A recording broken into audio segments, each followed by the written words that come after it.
يا بني إسرائيل اذكروا نعمتي التي أنعمت عليكم وأوفوا بعهدي أوف بعهدكم وإياي فارهبون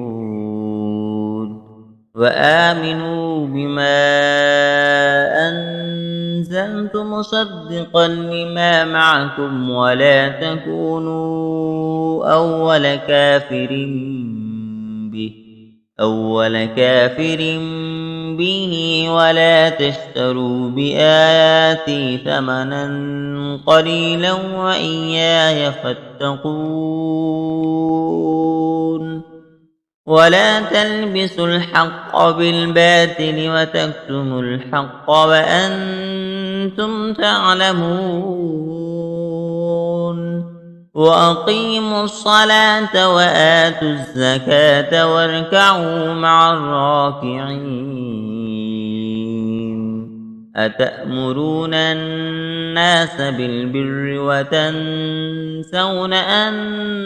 أنفسكم وأنتم تتلون الكتاب أفلا تعقلون واستعينوا بالصبر والصلاة وإنها لكبيرة إلا على الخاشعين الذين يظنون أنهم ملاقو ربهم وأنهم إليه راجعون.